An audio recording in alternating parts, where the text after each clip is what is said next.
नमस्कार, जय हिंद। मेरा नाम SK यादव है। आज के इस वीडियो में बात करेंगे SSC सीजीएल 2024 से संबंधित यहाँ पर रिजल्ट डेट को लेकर क्या अपडेट है।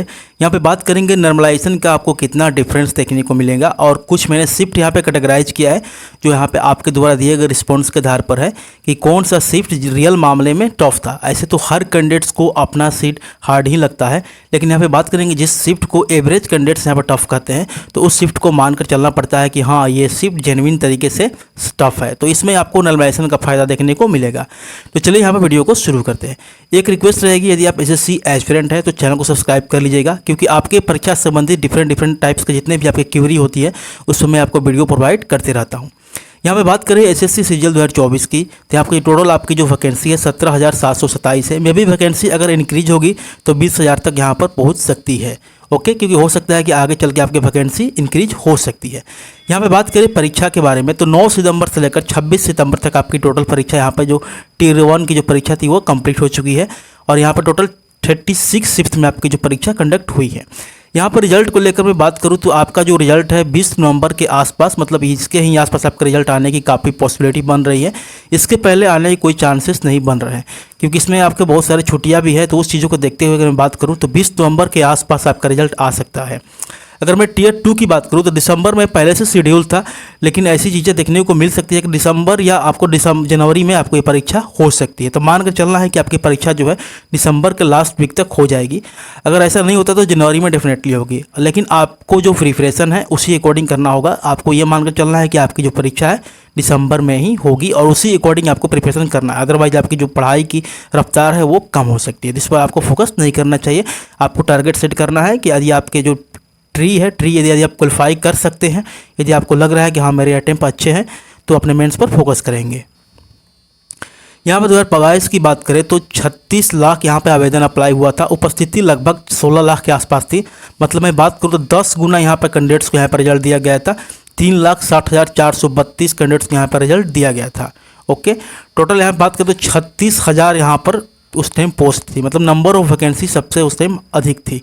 यहाँ पे जो कट ऑफ की बात करें तो 114 गया था। ये कट ऑफ जो है आपका Tier 1 का है। और यहाँ पे जो मैं बात करूँ यहाँ पे कितने कैंडिडेट्स यहाँ पे क्वालिफाई हुए तो 3,60,000 यहाँ पे राउंड फिगर लिया गया है, लेकिन एग्जैक्टली बात करूँ 3,60,432 कैंडिडेट्स को यहाँ पे Tier 1 में रिजल्ट दिया गया था। 2023 की बात करते हैं 25 लाख आवेदन अप्लाई हुआ था और यहाँ पर उपस्थिति लगभग 12 लाख थी। यहाँ पे 7,686 पोस्ट थी। कट ऑफ 150 गया था Tier 1। अब यहाँ पे बात करेंगे हार्ड शिफ्ट के बारे में। देखिए 9 सितंबर का शिफ्ट जो है फर्स्ट और सेकंड वो दोनों हार्ड था। ये मैं जो डेटा आपके सामने रख रहा हूँ कैंडिडेट्स के द्वारा दिए गए रिस्पॉन्स के आधार पर है। एवरेज कैंडिडेट्स ने इस शिफ्ट को टफ बोला है, तो उसको अनुसार आपको समझना होगा। अदरवाइज आपको अपना शिफ्ट तो टफ लगेगा ही। मैक्सिमम लोगों को अपना शिफ्ट टफ लगता है, लेकिन आपको लोगों का ओपिनियन देखना होगा कि मैक्सिमम जो एवरेज जो आपकी मेजॉरिटी है किस शिफ्ट को टफ बोल रही है। यहाँ पर बात करें 10 सितंबर की फर्स्ट और थर्ड शिफ्ट आपकी टफ थी।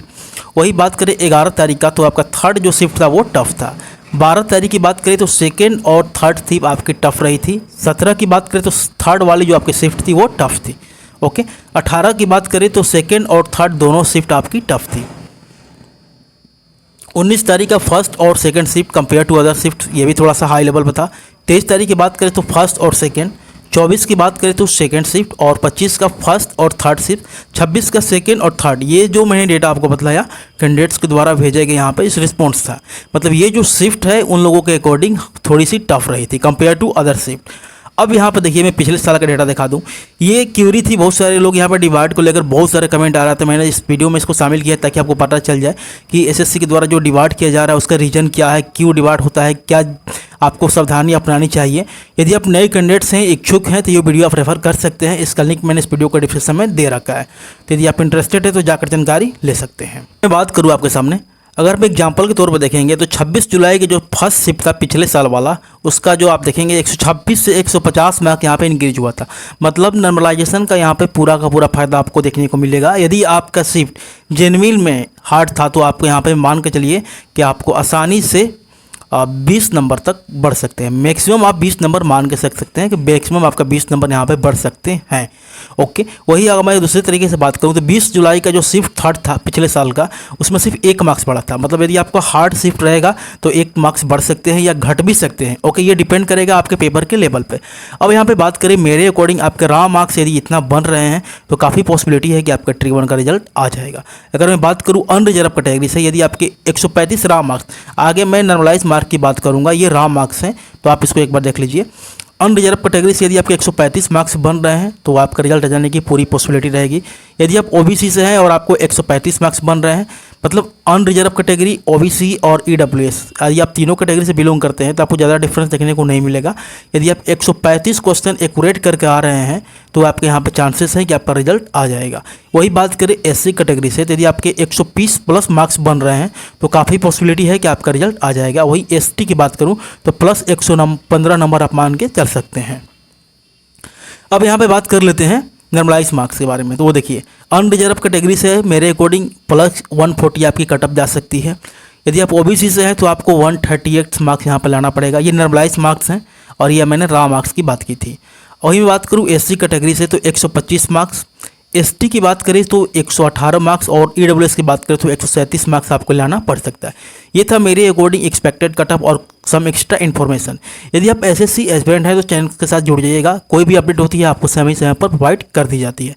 Thanks for watching this video.